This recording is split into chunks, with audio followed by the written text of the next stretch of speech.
Welcome to our program. Weekly News is coming from Natural TV, Ankara, Turkey.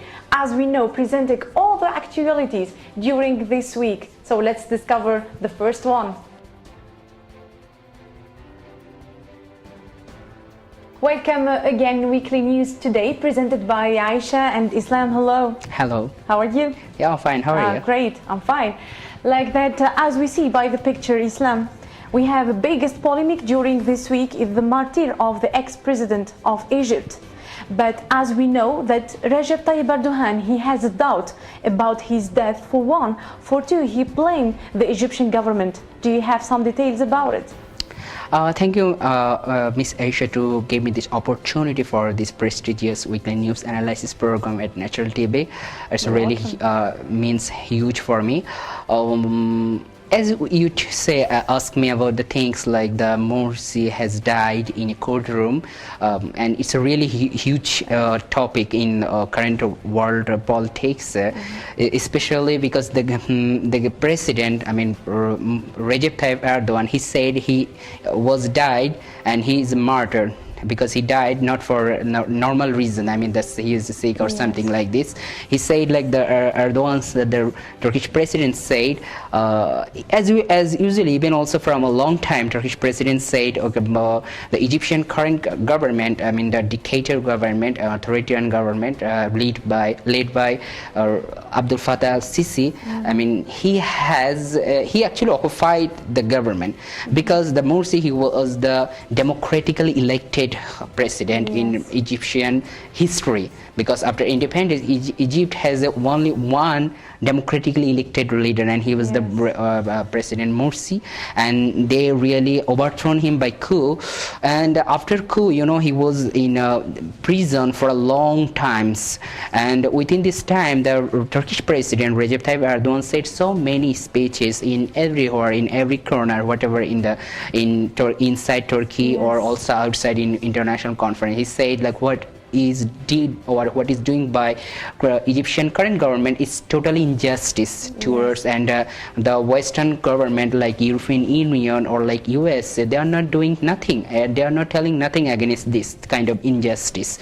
And again, when the Egyptian former president died, he again said like he was martyred and he was killed by the Egyptian government. He was killed by the because they didn't provide him any kind of medicine, any kind of the normal human needed things for, and he was in a one room prison for out of 24 hours he was in one room for 23 hours, and it was really inhuman acts what happened towards the Morsi. And as you know this, he was the elected president, but what they did is really totally inhuman. Even the humanitarian organization like Amnesty International, Human Rights Watch, and so many human rights organizations, even the last year when the British 3 MPs went and observed to the Egyptian prison, they even said what the Egyptian current government, military government behaving or attitude with Morsi is a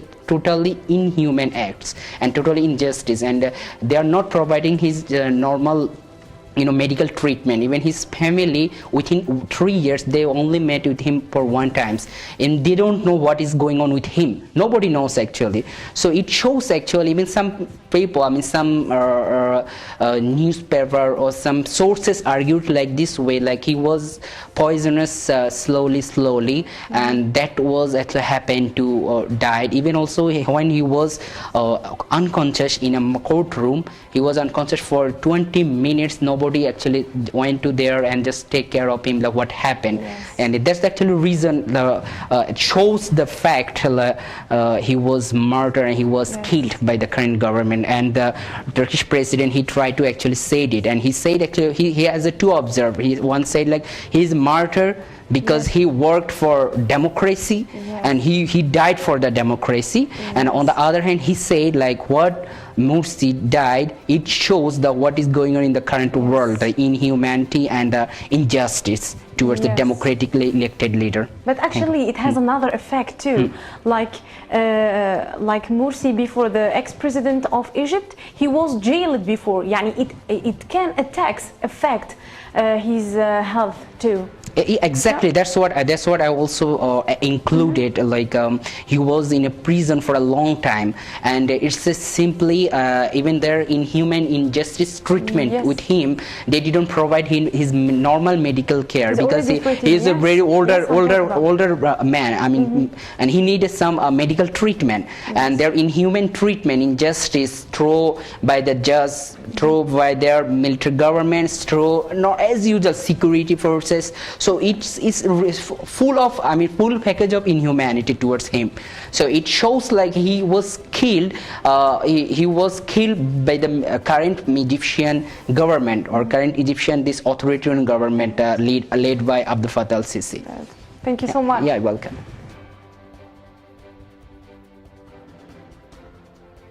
Let's continue the actualities with Islam today about the touristic actuality and the international relationship between Moscow and Turkey, especially when we focus about the touristic side.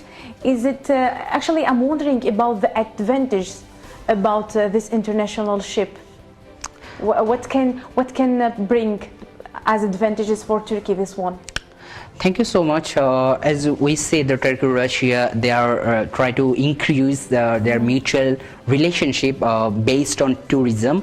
The fact is, like the Turkey and Russia, they are really increasing their relation for the last couple of years from so many background. So tourism is one of the best and one of the most important things for two countries. They have so many agreements, but that's what we are seeing now, that they are really focusing on tourism. The last year, you know, that from Russia, almost 20 million people came for tourist purposes in Turkey, and most of their places in Antalya, Izmir, and Istanbul. So like Turkey, they are now thinking like to make some correlation, some cooperation on based on exactly on tourism based, and they are doing it with St. Petersburg city, between Istanbul and St. Petersburg. Like it's something like this, seeing Turkey through the eyes of Russia or through the eyes of St. Petersburg, and that's the actual fact. That's actually focusing this cooperation and this agreement, and that's what they are trying to increase their tourism. Yes, but I think that this kind of cooperation, it's affect politic side, economic side, and touristic side. Exactly. The other exactly. There will be, I mean, like tourism. Of course, the Turkey, you know, this tourism is one of the best their income source in one extent, and Turkey is always focusing their touristic place, because Turkey is one of the beautiful country in the world for their touristic places, like Istanbul, Antalya, Izmir. So many places actually. They have a very beautiful place, and so many countries people are coming here for their vacation, and Russians are one of them. I mean, one of the country to come in Turkey and choose there for their vacation. So like this kind of way, it's not only increase their tourist place, but also increase their economy. I mean, in Turkish economy. Okay, thank you so much. So Islam, let's continue with the natural catastrophe, and actually I'm wondering who have to intervene when we facing natural problem like that, catastrophe problem like that, like desertification. Do you have some idea about it? Thank you, Ms. Aisha. As we say, like the issue is about the World Marks Day to combat desertification. This is observed by United Nations, and they have a day. Its name is the World Day to combat desertification and drought, like WDCD. If we see the news, it really shows the real stuffs. I mean, reality of desertification, drought, and why it is happening for climate change. As you ask me, like there are things it can be resolved, and it can be really caring by United Nations. They are the only one legal organization who can talk about this issue. But the reality is like the other countries, I mean, especially the great powers countries leader, they have to focus on these steps. They have to focus on their budget, on their policy making to resolve this kind of problem, because this is a catastrophe for world and world population, world I mean livings. So and mean, this is the true. The climate is changing, and as we know, some leaders of some countries, especially if you see that the USA, the president of USA, Donald Trump, he don't care about the climate change or those kind of stuffs. So this is the important things. The leaders of the world, powerful countries, they should focus so much on this kind of stuff, that drought, desertification, or climate change, because it's happening, and it will be really terrible and dreadful for world population and world stability.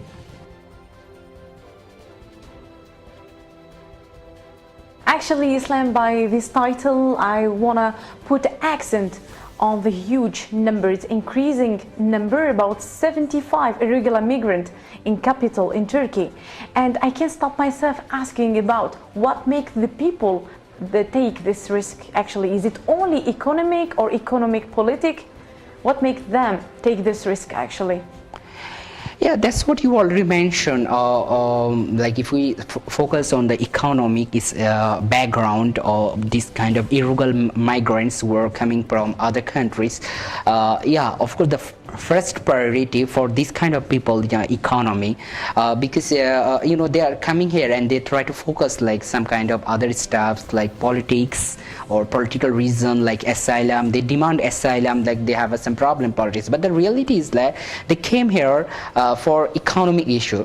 Even like if we mention, like if we see the news, like 33 Afghan and 30 Pakistani and also 12 Bangladeshi, they arrested in capital by Turkish gendarme, I mean police and security forces. It shows like these people actually, they are not first target. I mean, they are not coming for Turkey actually.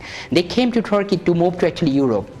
And so they are just using Turkey as their route. Yes. Even those peoples, I mean, they come here and they pay very, I mean, handsome money to the some, how I can say that, the peoples to come to Turkey and from Turkey to the Europe. Which means so, Europe now it's coming like a dream. Exactly, for them. Even they are paying really. They are paying so much. Yes. They are paying so much to go to Europe. Last 1 month ago, I was talking with one gendarme in Turkish police security. I was trying to help him for some refugees, this kind of irregular migrants. And I have some experience personally. I saw these people.